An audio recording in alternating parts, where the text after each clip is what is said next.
Prostitusi menjerat anak kita.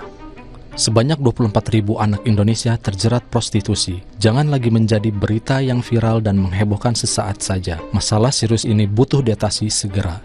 Kemudahan akses berselancar di dunia maya berkat telepon pintar yang selalu ada di tangan dirasakan semua orang, termasuk anak-anak. Berbagai pengetahuan dan aktivitas bisa didapatkan berkat terbukanya dunia di dalam layar ponsel yang tanpa sekat dan tanpa batas tersebut. Namun, keteledoran pihak yang bertanggung jawab menyebabkan paparan buruk di ruang cyber itu begitu bebas merasuki anak. Pihak bertanggung jawab itu meliputi pemerintah yang membuat kebijakan dan menegakkan aturan, orang tua, keluarga terdekat, guru, hingga mereka yang berada dalam lingkungan tempat tinggal anak.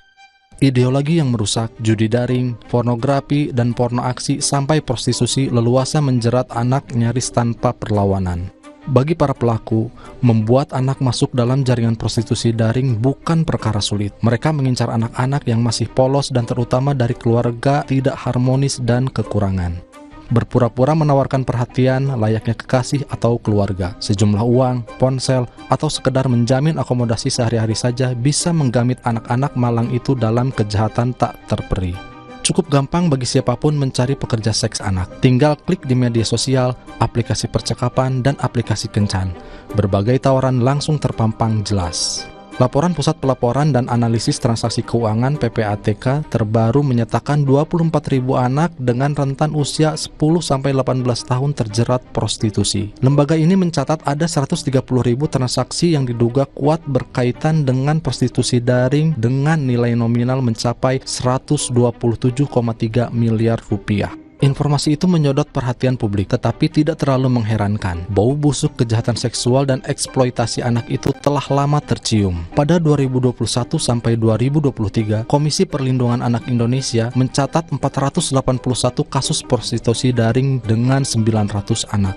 Menurut KPAI, angka itu baru sekitar 1% dari kejadian real di lapangan. Anak-anak di negeri ini masih begitu rentan menjadi korban berbagai tindak pidana, terlebih kejahatan yang menunggangi kemajuan teknologi. Selain prostitusi, dari PPATK diketahui ada 197.540 anak terlibat judi daring selama 2024 dengan 2,2 juta kali transaksi senilai 293,4 miliar rupiah.